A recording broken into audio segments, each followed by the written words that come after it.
We are now at a very exciting part, which is the upholstery. So we have since covered this in Osmo oil. It took 2 coats of it, applied with microfiber cloth, and it's given it a really lovely finish. Also smells really nice. And the next part here is to do the upholstery. So you can see here, this is a removable seat. It had rubber webbing attached previously. I have since gone to get jute webbing. This was just from our local Bunnings store, and we'll be applying that back over here in a crisscross fashion to create a very strong base. That will then have foam, potentially some wadding, and then it'll have fabric. We'll get started. This is probably my second chair doing upholstery, so we're going to be learning together. As mentioned, you'll need webbing, a craft knife, staple gun, probably some earmuffs will help with those staples, and you'll need your foam. This is high density foam from Clark's Rubber. The local spot had it. A lovely guy called John helped me cut it to size, and we've also got wadding to wrap around it. And then I've got some shaved foam. One second. Shaved foam. This is for the backrest. That didn't have foam on it previously. It had some shaved foam, so I'm just going to be putting that back on, and then the fabric layer will go over the top. Really excited. It's getting there. Time to web. I'll be using my staple gun, the jute webbing, some earmuffs, and of course I'll need some scissors.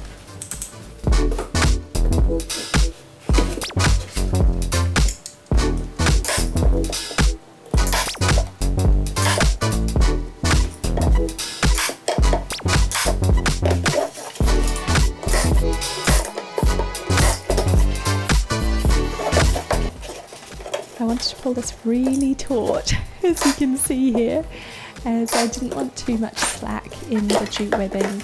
Once someone had sat in the seat, the last thing you want is a really saggy seat. So I really tried to maintain tension while applying each of these pieces of webbing. The process here is literally a weave, so I'm going under and over with each piece that I add. I'm sure you'll find your own way, but I recruited all my bodily strength to maintain the tension. And so we just literally repeat this as we go across the seat.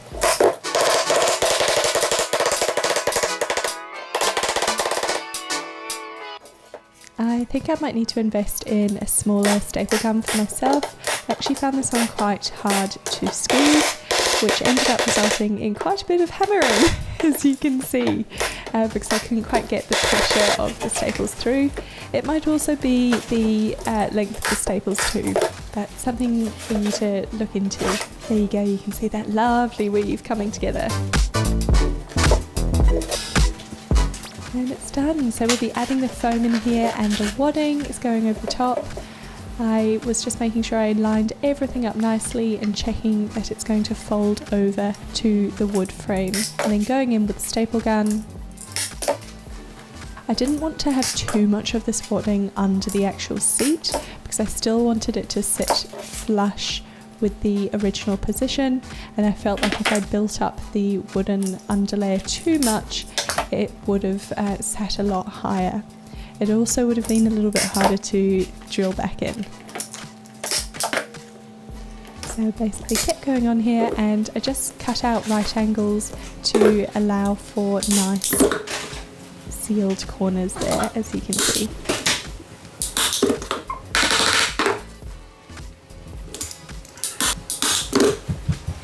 All done! Now for a very exciting step, I get to unwrap the corduroy that I ordered from Brisbane Moss in the UK. Let's see what it looks like.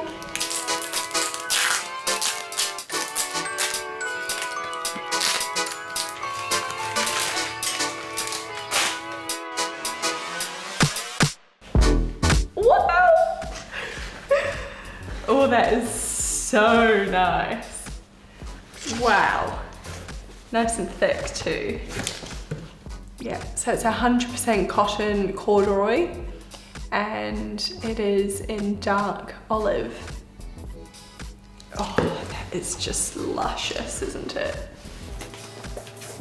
So here you'll see I'm just laying it out, checking that I have it the right way when it's orientated on the seat and making sure I've got sufficient fabric on either side to fold over. Using my nice fabric scissors here to do a cut mark and then going in with a ruler to get a more straight line.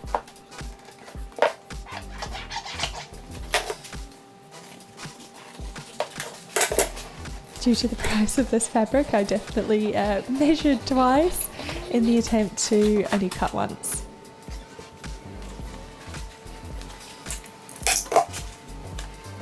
You'll see here I lined this up straight, so there's again minimal fabric that's actually going onto the underside of the seat. For the corners, this is very much like present wrapping.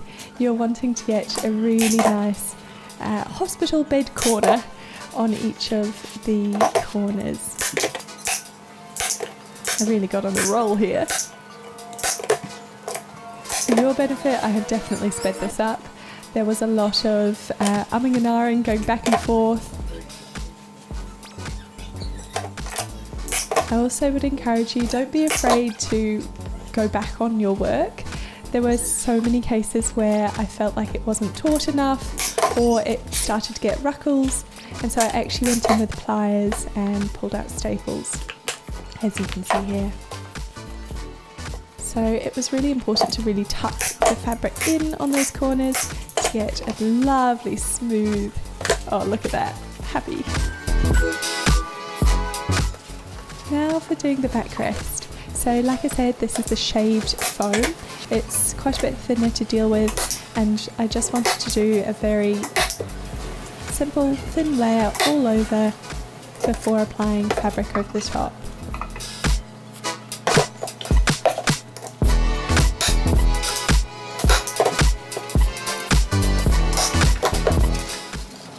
This was actually much easier to deal with than the wadding. I found that it was really very malleable and then had a bit more structure as well. I know that's a bit of a juxtaposition of a statement, and so satisfying to cut. I honestly felt like Snow White when I was chopping these pieces off. You know that moment with the pie crust and she's just trimming that pie pastry. There we go. Now cleaning up my workstation, getting ready for fabric. With this I really wanted to maintain the original buttoning, and so you'll see later I actually do my own self-covered buttons. I'm just making sure there's holes to go through.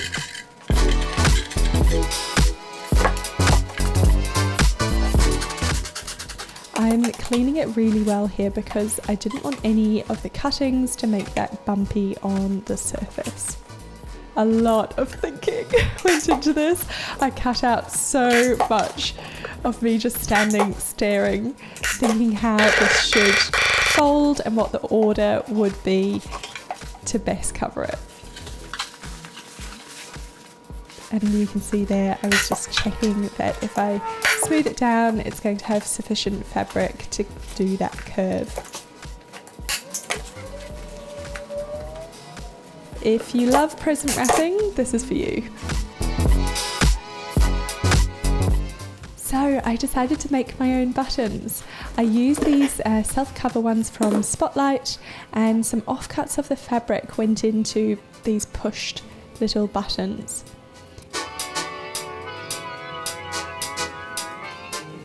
Now for this, I did realise that I needed to have something that the thread could go through to secure them on the back.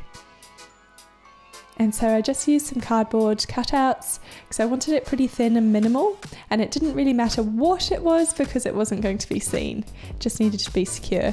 So you'll see here I'm poking through a sewing needle and I'm basically threading that through the button and to the back and creating tension and pulling it across, and then I did some masking tape. I added a little bit of wadding on the back just to make it a little bit more padded.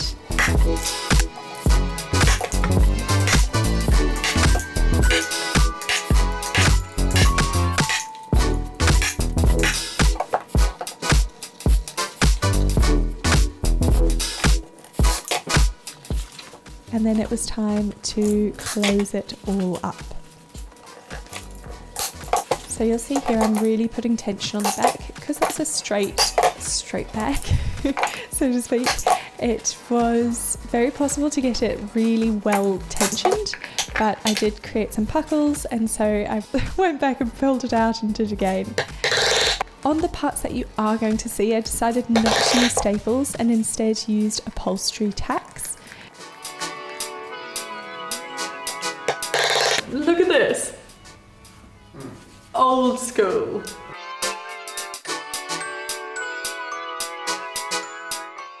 They were particularly tedious to get in. You can see this is in real-time speed. It was very much pulling the tension across and then tapping the tack in. I just felt like these would be a cleaner, more elegant look and in keeping with the design than seeing staples.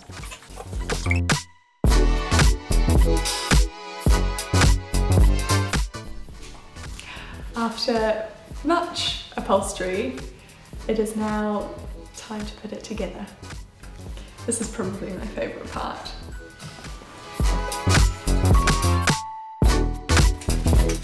One thing I was really careful of was to make sure that the grain of the fabric was all running the same way and to ensure that the frame came together with no gaps on either side of that backrest. I used the same screws so they didn't go to waste.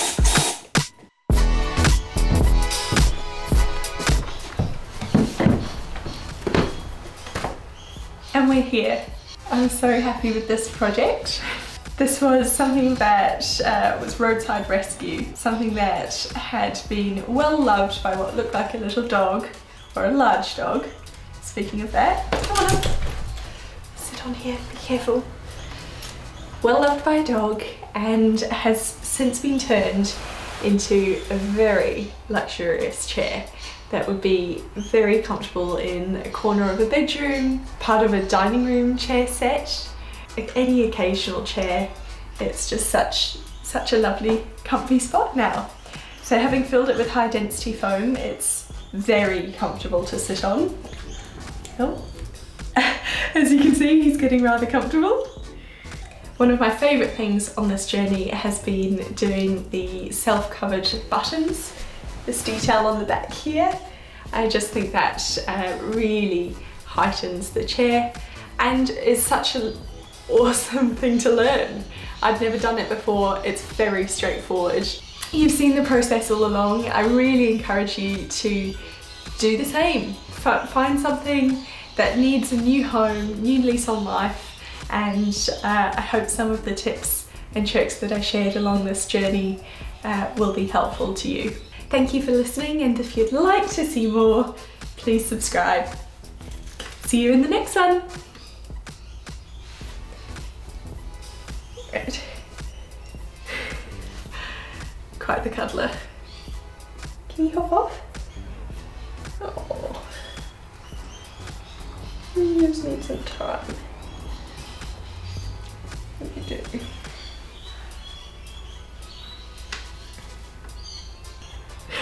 He's not hopping off anytime soon. Anyway, thank you for listening and joining me on this journey. I really encourage you to do the same. Buy less, restore more, and if you'd like to see more, subscribe for the next one.